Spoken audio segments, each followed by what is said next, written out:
And hello, everyone, and welcome back to Get a Grip with Coach Elix. I'm your host, Coach Elix, and with me, my amazing co-host, Steven, the medium.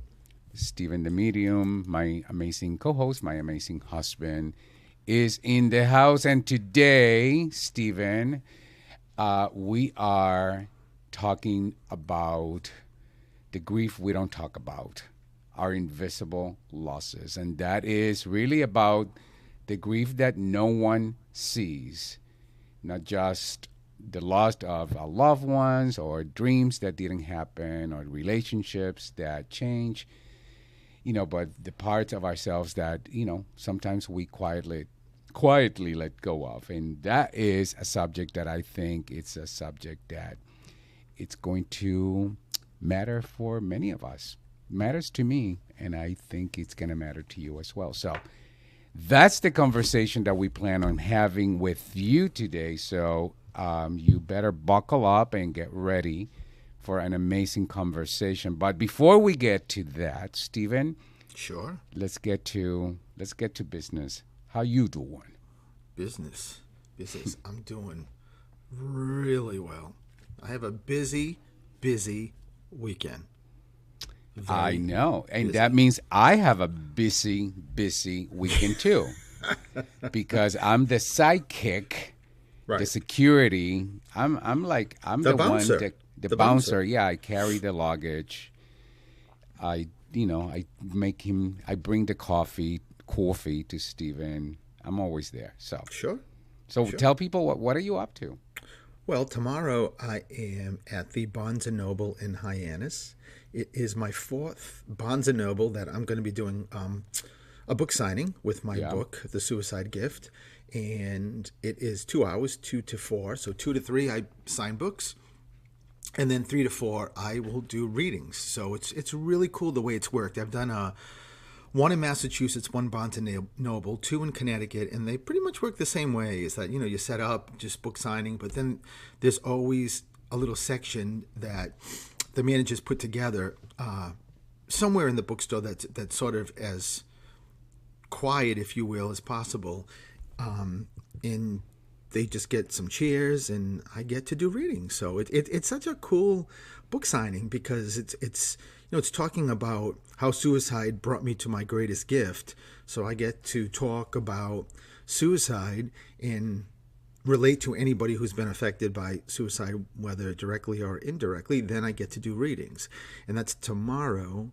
And then Sunday, I'm doing a fundraiser in Dartmouth, Mass, on the mainland, and that is going to be pretty fantastic. And that's also, ironically, 2 to 4. So it's kind of cool. They're both the same time. The last I knew, I think there was like 60 tickets sold, and so I'm assuming it's going to be even more than that. I think the capacity is maybe 80, I think. So we're looking pretty good. There's no way that was 60 something tickets a week ago. So I would say there's definitely more tickets sold. There's no question about it.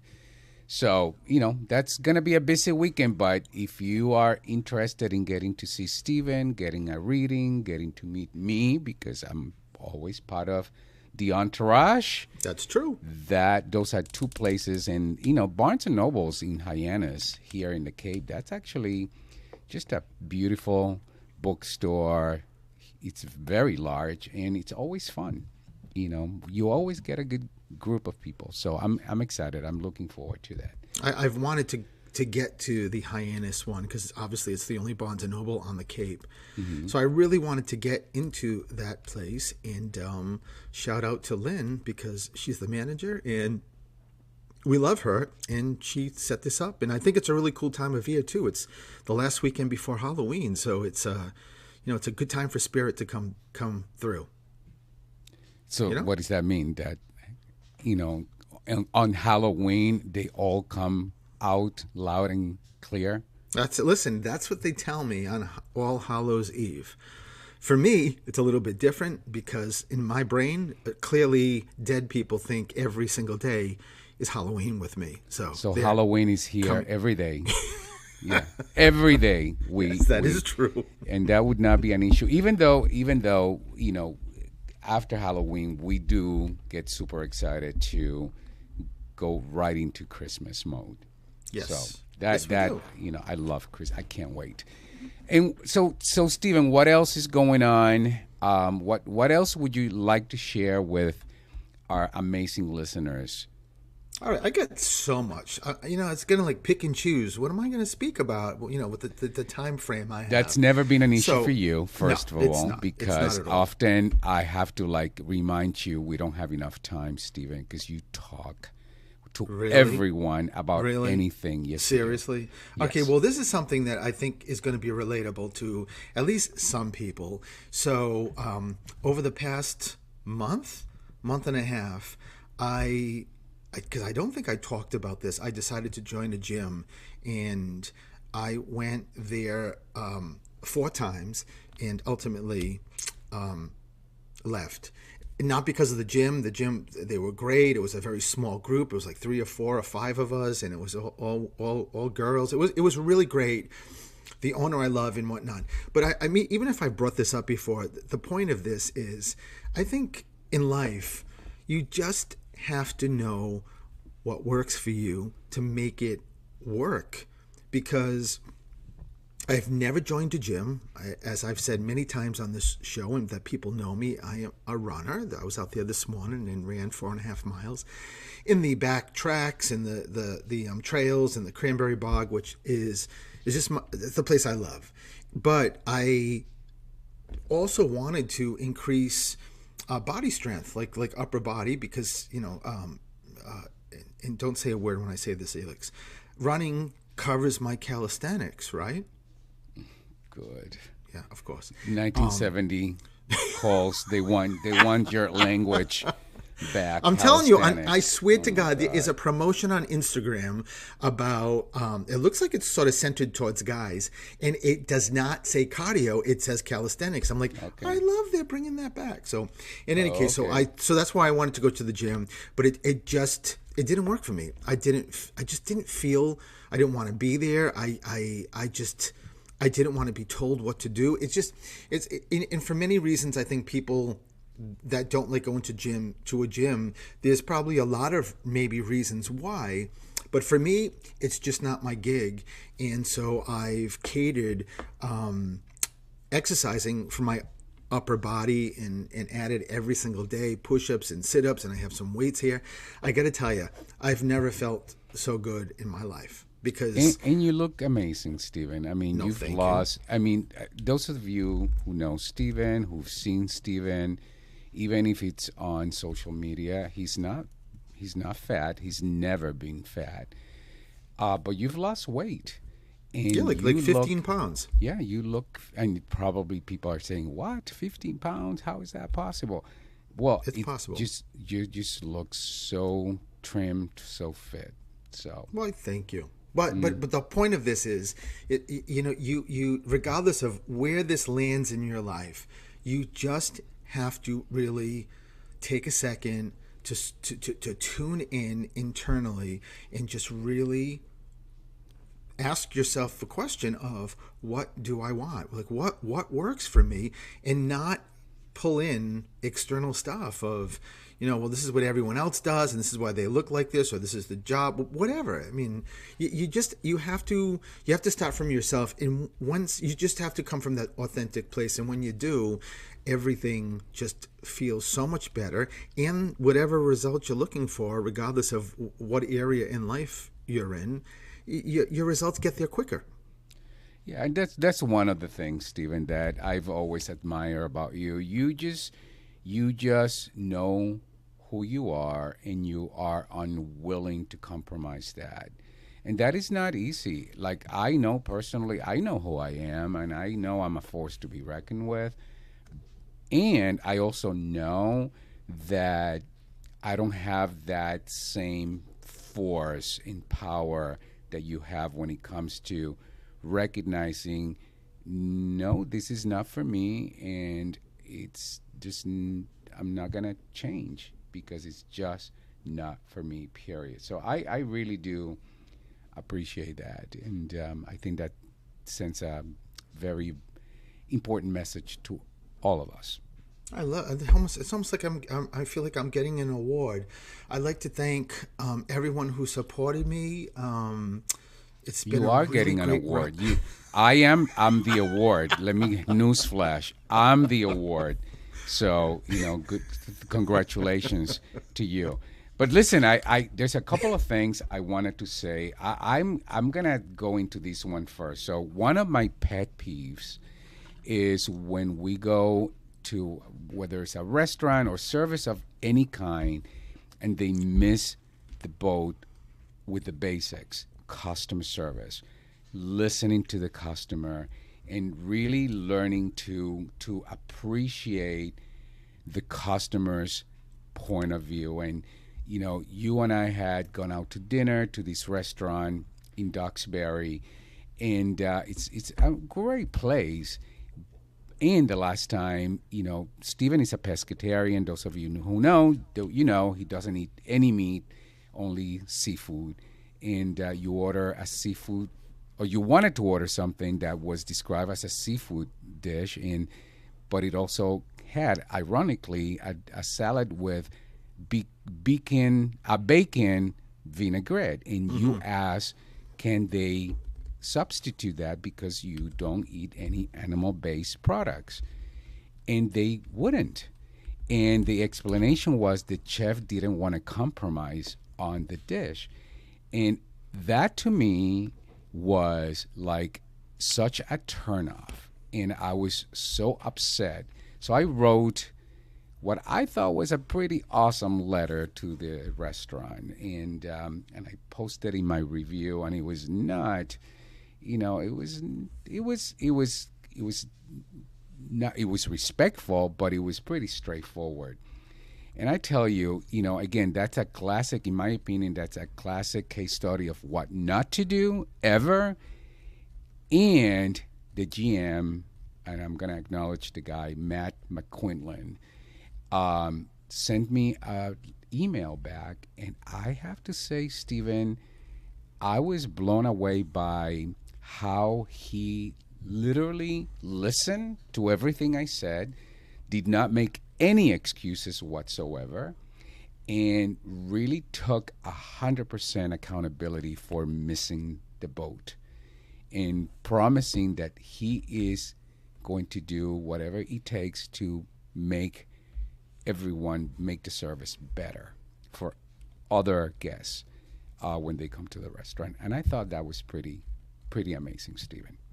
I mean, you let me read it, and leaving there that night, I said to you, I'm in no rush to go back to this restaurant after that experience, and that response absolutely changed my mind.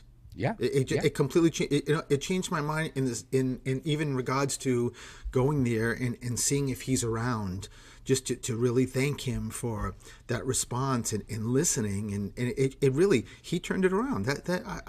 Now that is like, he should be the poster man or poster person for just what it takes to really be and understand what it means to be like in the service industry.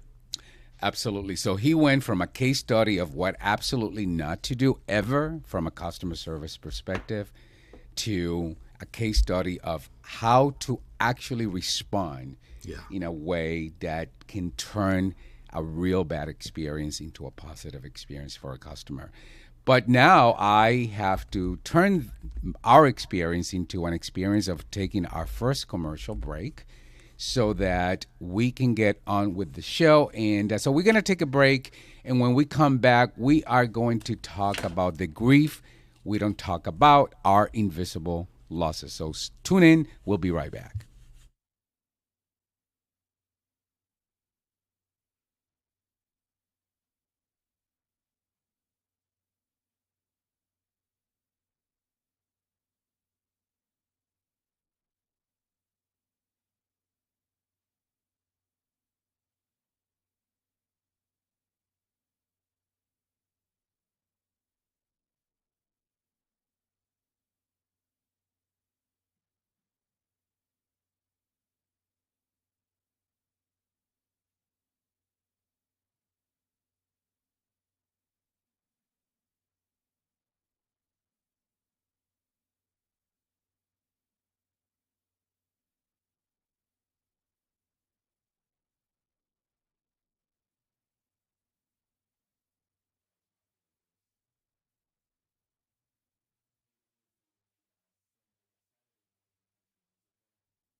And hello, everyone, and welcome back to Get a Grip with Coach Helix. I'm your host, Coach Helix, and with me, my amazing co-host, Stephen Frederick.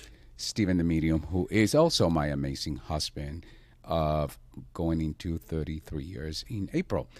So today's show, today's conversation is about grief, but not the kind that we usually talk about, because grief isn't always about death, even though we do have as an expert in the subject matter here, Mr. Stephen the Medium. Sometimes grief is about the dreams that we outgrew. It's about the relationships that shifted. It's about the expectations that never became reality, or the version of ourselves we've had to let go of. Grief is love that has nowhere to go, and healing begins the moment that we allowed ourselves to feel it. So today, that's what we are going to talk about. Stephen, when I talk about, and for me personally, as I'm reading this, the relationship that shifted, and you and I have had those conversations recently, the expectations that we have for each other that never became reality, and I can totally relate to that. Or that version of ourselves that we have to let go of. How, what would you say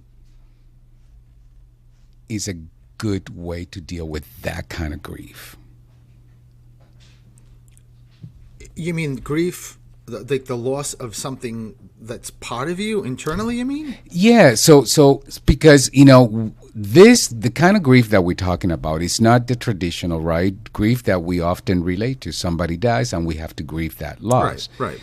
But, it's the grief that sometimes we have to let go of people in our life because they're no longer serving, us. There may no longer be a line. And there is grief that comes with that process also. Yeah. So how do we deal with that kind of grief? And is it different than the traditional, how we traditionally define grief? Yeah, I mean, I think it's still grief, but I think there's sort of versions of grief. And what's really interesting and why I love this subject matter? When you said it to me yesterday, I'm like, oh, that sounds close to what we did last week. And then you showed me the description, and I'm like, oh, wait a minute, no, this is good. Because I'll tell you, Elix, if someone looks at the podcast of the show, after the show is done, and they see the terminology or something about loss, I think there's going to be a very high percentage of people are going to think this subject or conversation is about what you just said, people dying, right? And as a medium, I did a reading yesterday, honest to God, and I was reading this woman, and I said to her, I can feel a recent loss, and recent in spirit's world is like no more than a year. There's a loss. In my head, I was expecting her to say yes, because she said yes, and that I was expecting her to say, I lost my grandmother, my mother, my father. Was not expecting her to say, 6 months ago, I ended a 15-year relationship with my boyfriend. And I was like, okay, and I just went with it, but I'm thinking, my God, even me doing this and talking to dead people, I automatically just went to, it's death, right? And it's so much more. Loss is so much more than that. And you know what's really interesting too, and I know I'm maybe answering your question in a long-winded way, but every one of us... What, you long-winded? No, that's not possible. Somebody please get the real Stephen in the house. No, go ahead. Every single one of us deals with loss and grief every phase of their life. Because when you're 6 years old, and then you're 10 years old, when you look at the version, like at 10 years old, look at what pictures look like when you were 6 years old, it's completely different. You've lost who that person was physically, right? So there's is grieving. And just like if you're a little bit older and as you're getting older and you look at pictures, oh my God, I didn't have this many lines on my face. I look so much younger. It's loss of that person and you're grieving. So you would think that we're experts at this because we do it all the time, but yet nobody ever thinks about that. And it's a very difficult conversation and subject matter to go into. And I think people that either you have to cut somebody loose that's maybe toxic or for whatever reason, or if you're a different version of yourself. I read it. I was watching a documentary. This is probably about a year ago, of this guy that was talking to this amazing therapist, and he was in an accident and is now paralyzed and has to use a wheelchair. And he was just talking about, and he was a runner. Every single day he's getting up, and he's just depressed because he can't do what he used to do. And the therapist, that's what the therapist talked about, is that you have to do what's called like a formal grieving of who you were, and then coming into the present, because there's going to be so many more things that are going to fill that void, that you think it's just filled by running, because you're a different version. And once you grieve that, and grieving happens and can stay your whole life here, but then you can move forward and feel better. Yeah. And I think that you did answer the question, because I think that is the point, because we don't think of those losses in the same way, or we don't think of grief in the same way, or how can I frame this? No, we don't think of those losses in the same way, so we don't make the connection to grief in the same way, so we don't grieve them, Stephen. Because I'm telling you, I'm thinking of relationships that I let go. Some of them because they no longer serve me. Some of them because things change, right? I'm no longer in the same place. Even a gym relationship. I moved. I'm no longer in that same place, and we lost our connection. And sometimes you reconnect with people, but when you reconnect with those relationships, it never feels the same way, right? It just feels, I think I've evolved, so I'm beyond that, whatever that relationship was. But I don't think we grieve them, Stephen. I think we just sort of like turn the page and move on without taking the time to literally grieve the relationship. Maybe acknowledge the good parts of the relationship, be grateful for the good parts of the relationship, and then be willing to let go for what for what is right now. Does that make sense, Stephen? No, yeah, and I think you're right. I don't think anyone goes through that process, and we just shelf it, and ultimately there's things that are still sort of out there that don't go away, right? They're going to surface at some point, or at some time. And yeah, I mean, that's also part of just not being in the present moment. That's always just about how so, Stephen? Well, it's just always about just thinking about, like when you say, using your example of leaving and going to a different gym. It's really just thinking most people, not everybody, but most people will automatically always go to what wasn't good about why, like the reason why you left, and the negative stuff is usually the focus. Nobody really ever goes into what you just said, but there were positive things too. They're in your brain, that, right? Because you've got great relationships. Now one of our best two friends are from that gym, thank God, right?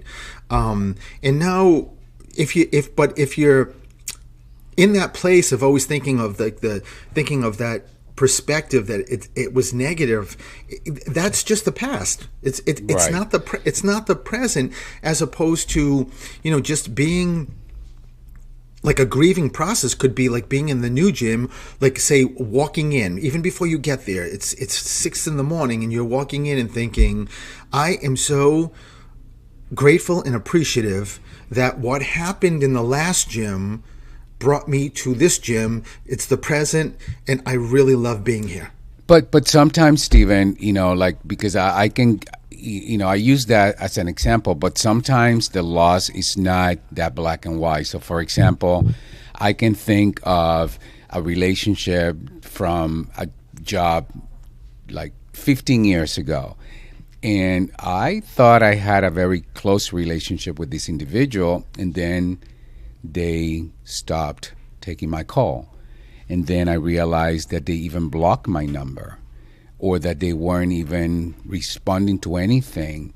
And I gave it many tries, because I was like, I had no idea. I, you know, I had no idea, Stephen, what happened. But then at some point I realized they just don't want anything to do with me. So I had to let go, and I had to learn to grieve that relationship. I mean, that makes perfect sense because the process of doing that, excuse me, ultimately, as much as it's not, you got to feel it, you got to go through it, right, which does not feel good. But if you don't so you have to do that rather to get to the present. And I guarantee you, as you went through that process, and after, and like when you were done grieving to the extent that you felt was good, and like you let go of that and you grieved it, it just completely plopped you in the present. And ultimately, you may not think of it this way, but ultimately somewhere in your, your subconscious, that warehouse behind all of our brains, is, thank you for giving me this experience, because I learned so much from it, and now where I am, I couldn't have been if that didn't happen. Yeah, no, that That's makes, Yeah, I yeah, mean, that's what it's all about. makes a lot of sense. But what's all about right now is we do need to take another break. But before we take the break, think about this, Stephen. What part of your past, and I'm talking to Stephen and to all of you listening, what part of your past still talks at you? Not because you want to go back, but because you never gave yourself permission to grieve it. So during the break, just notice what comes up, and when we come back, we'll have a discussion about it. We'll be right back.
Hello, everyone, and welcome back to Get a Grip with Coach Helix. I'm your host, Coach Helix, and with me, my amazing co-host, Attorney Masick is here.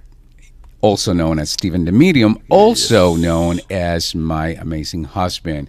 And today's conversation is about the grief that we don't talk about, our invisible losses. And before the break, Stephen, I asked the question, what part of your past still talks at you? Not because you want to go back, but because you never gave yourself permission to grieve it. What would that be for you, Stephen? Well, that's a really interesting question, and I love the question because it goes to show you what grief is all about, or what grieving is all about. And from losing my dad, from suicide when I was 8 years old, there's always the struggle for me, as much as it's gotten so much better, but still exists, is that you're not good enough, because that's what I picked up and thought it was because of me, and I'm the youngest, and I was different, and I just took that all on. That is not, and it does show up, right? It talks to me, but it's not because I haven't, in my head, like, just pushed it aside and like, I'm not going in it, I'm not grieving it, I'm not processing it.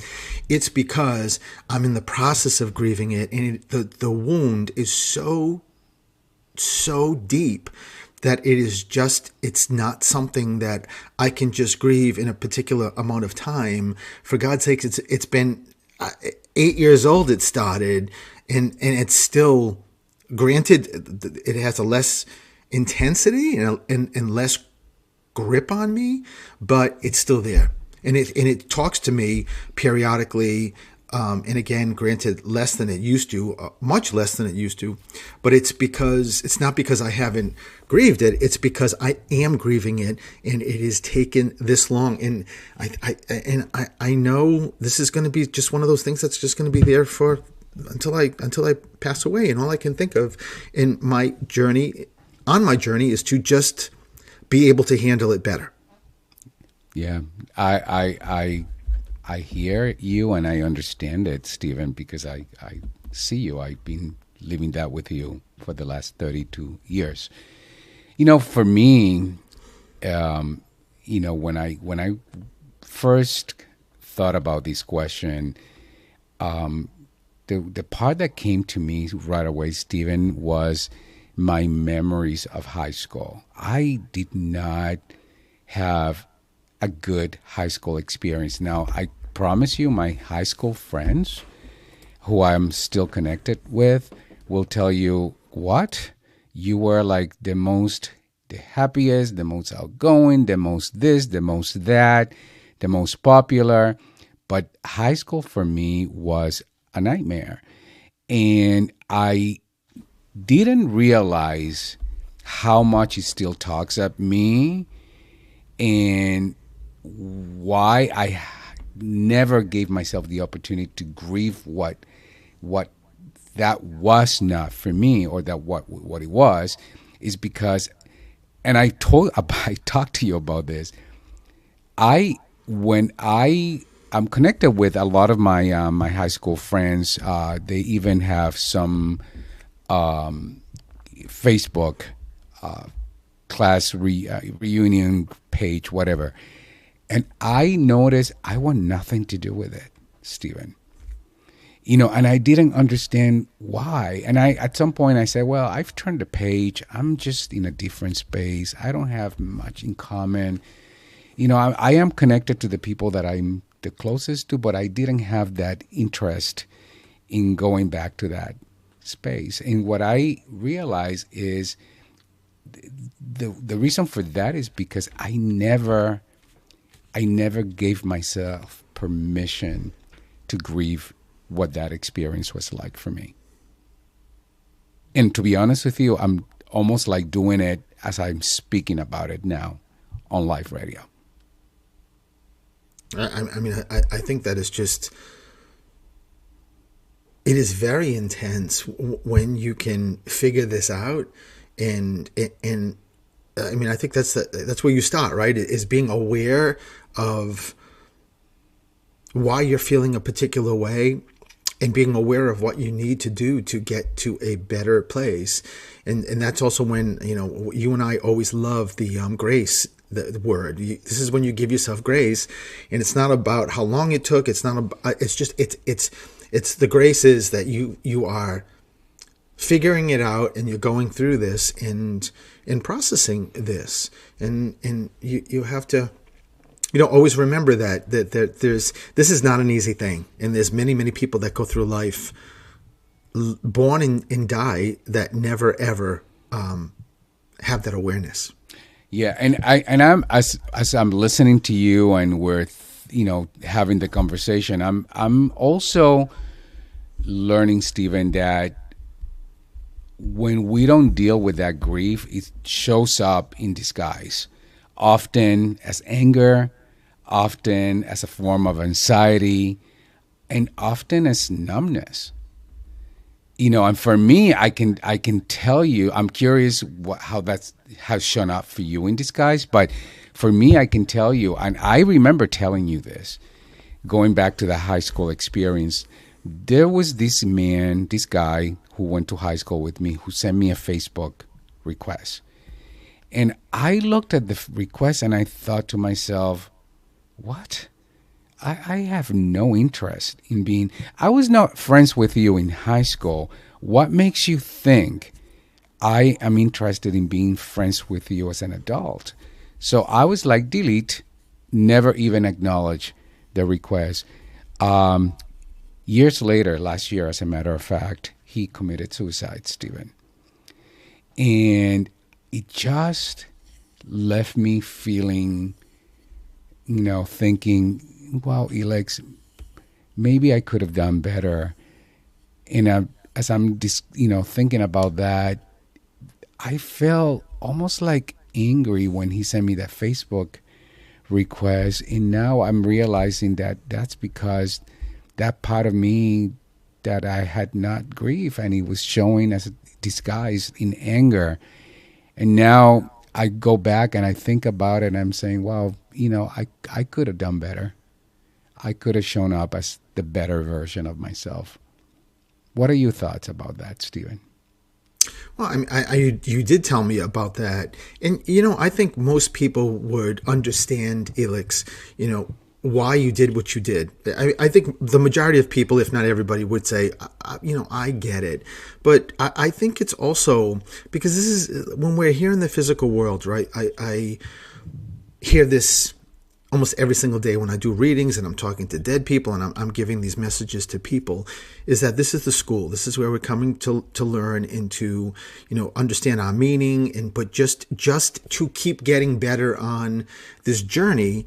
And I think when you it's all about perspective, right? So I think when you think about, well, instead of thinking of it that way, because you're in a much better place, think of it as, at the end of the day, this guy is helping you because this guy is now on the other side, in spirit, seeing how his behavior affected you in high school, and now maybe is thinking, I'm really glad that this situation happened because it helped Elex with more awareness again of the not grieving and just putting things away because they're so hurtful and not processing stuff going through that. And I guarantee you that guy is going to be there to be your number one cheerleader. So it's all about perspective, and I guarantee you also that's what he would want. He would want you not to be sitting in that, I could have been bigger, I could have reached out to him. It's not the way it works, Elex. Yes, and as you said, Stephen, I think there's the one practice that never gets old is learning to give ourselves grace, and that for me that would be an opportunity to just give myself some grace.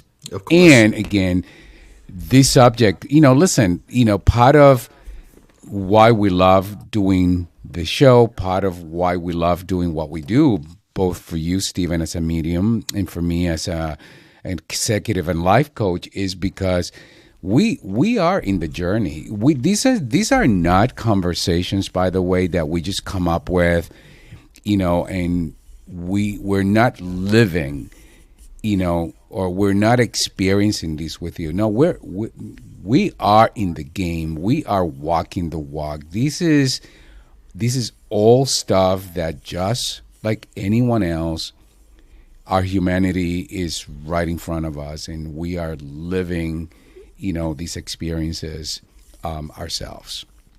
And I love that, because meaning that we're also all in the same boat, every one of us. People that are listening to this, people that will listen to this, we're all one. We're all the same. We're all going through this journey, whether we know it or not, all holding hands. And that's what this is all about, right? It's just it's Yeah. just trying to make someone, again, see something differently, be aware of something, let go of something, but ultimately it's all about just giving back and just helping.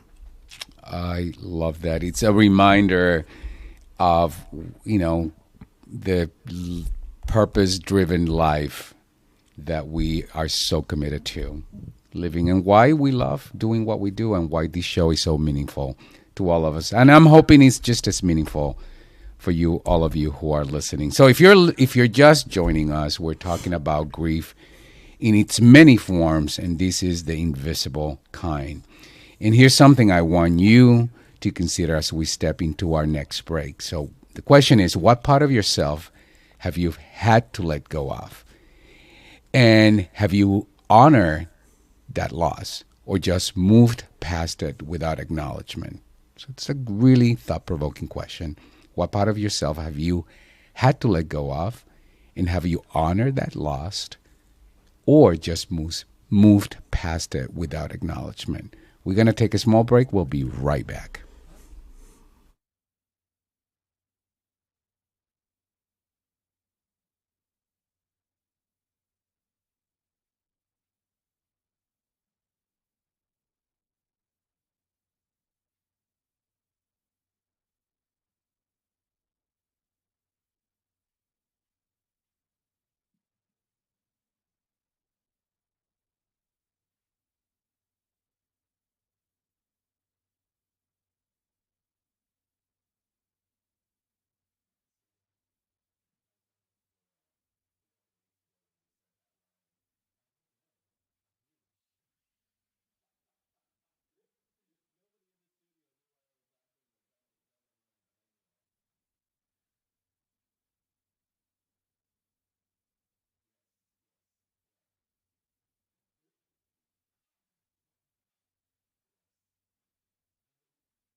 And hello, everyone, and welcome back to Get a Grip with Coach Elex. I'm your host, Coach Elex, and with me, my amazing host. Stephen, the medium. who happens to be also my amazing husband. And today's subject is the grief that we don't talk about, our invisible losses. And before we got into our break, I asked the question, what part of yourself have you had to let go of? And have you honored that loss or just moved past it without acknowledgement?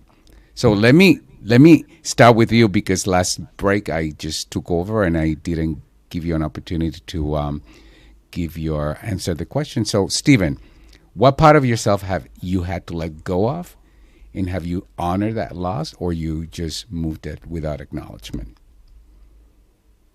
I mean, I think I definitely have lost. I mean, let go of aspects and grieved aspects of me, especially as a younger person, and it showed up I was keeping everything. Like when I was going, and you know this, Helix, I could go through boxes, that were at my mom's house, and when we were packing up the house, and I was going through stuff and seeing what I was keeping or throwing out, and there wasn't much that I was throwing out. I mean, there were just like, through my entire childhood, there were just remnants of something like. Something like I went to the mall in Warwick, to Warwick Mall, and came out, and I must have been 18, 19, 20, something like that. And I had a little note on the windshield wiper from this girl saying, "I think you're cute. Here's my phone number." And I still have it. I'm like, and I would always date it, and I still had it. And then, maybe a couple of years ago or so, maybe not even, I started really processing why. Like, why? I mean, it was, listen, anytime you look at things like that and you reminisce, and I think it's a cool feeling, right? But it was more than that for me. I was not looking at it like a cool feeling. I was looking at it like I am, going back to that time and holding on to it. And that's what I needed to let go of everything that was happening at that point. And I think so much of it, like my entire life, was connected somehow, some way to my dad in taking his life, that I was holding and grasping things.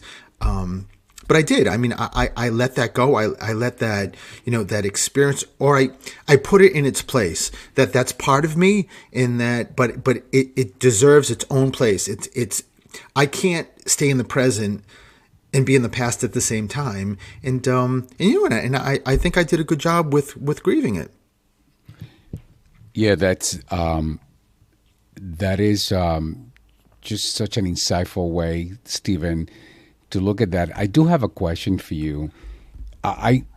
If ignoring grief, right, creates probably resentment, avoidance, burnout, and sometimes it may even make us ill. So, from a spiritual perspective, Stephen, or from given your connection to the spirit world, what do you think are some rituals that we could take on that could help us with, with dealing with some of those hidden costs associated with, that unspoken grief? I think from what I've learned from spirit is so much of what we do in life is focused completely also on the external world. I probably have mentioned this maybe in a different regards, but if you are in a conversation or you hear a conversation about somebody who is talking about someone that maybe, like, I don't know, their boyfriend, girlfriend, best friend, whomever, and that somehow, some way, something happened, and now they're not speaking. So many times you will hear that person who's, like venting and sharing their experience rather, is all focused on that other person. It's not focused on them. It's all about what like I hope they're going to think about this, or what do you like? Do you think they're going to change their mind, or what can I do to put? I mean, and I understand that, I get that, right? Because we're talking about loss and grieving, so I get and understand that, but that is not the way to get to the crust or the foundation of what's going on if you're focused on that external piece. And regardless of, you could be in love with this person and this person left, you still got to go internally first. You have to really focus on what is going on in your realm, in that energy, in your frequency first, and just really acknowledge, part of that is acknowledging what actually is happening and what's going on.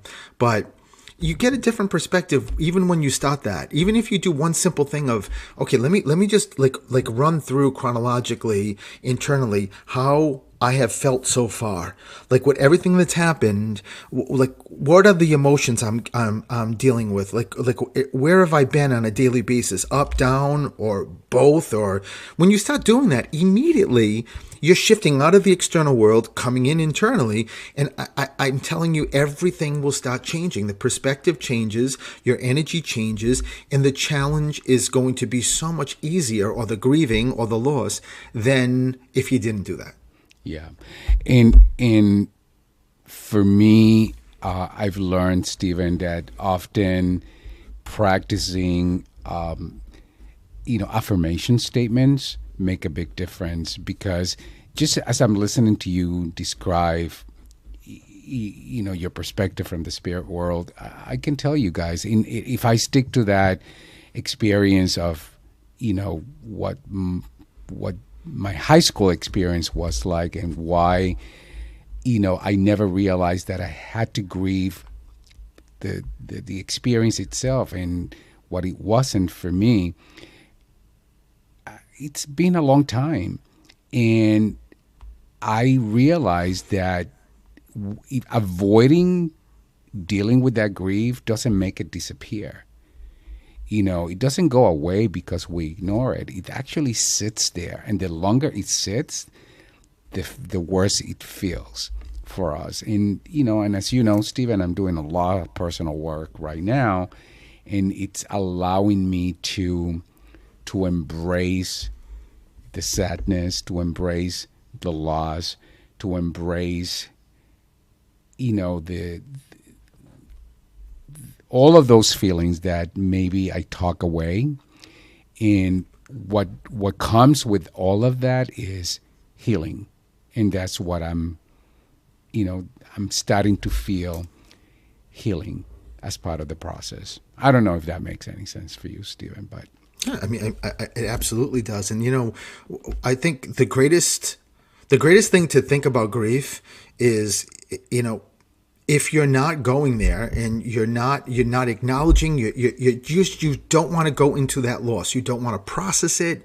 You're just like, I'm just putting it aside. I'm pushing it down. I'm not going to have it like around me. We all have our little griefs around us, and you know what your grief says? That's all right. I'll wait. Absolutely. I'll wait. Absolutely. He has no place to go, so that he just waits. It's just, I'll sit outside on a chair. I'll wait. I'm not going anywhere. So. Yeah. So listen, as we close today's show, I want to remind all of you that grief is not a weakness. It, on the other hand, it's actually proof of love, it's proof of hope, proof of care.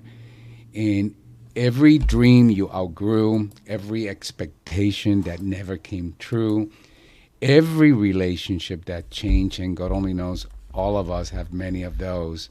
Those were chapters in our story, and important chapters, nevertheless, in our story. And grieving them is how we honor the love that we carry, even if he had nowhere to go. So my invitation to all of you listening is that this week you choose one invisible loss you've carried quietly, and you've carried it for way too long. Name it, write it down, create a ritual. I don't know, light a candle for it.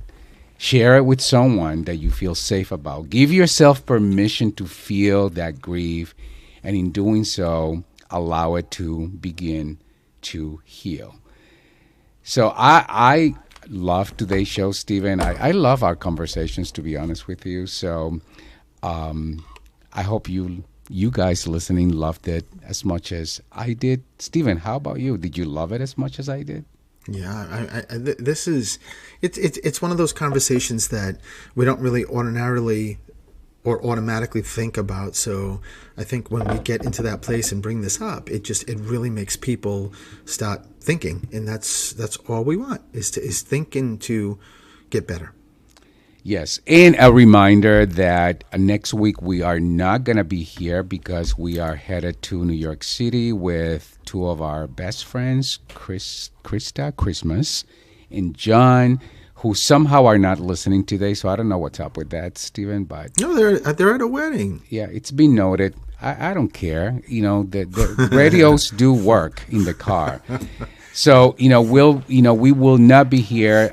You'll get to listen to a replay, probably I would say, of Steven's show through the static. Yes, because that's unfortunate because it's usually my takeover on through the static. So we'll have to figure something out. We will figure something out. Steven, in the interim, how do people get a hold of you if they want to see you?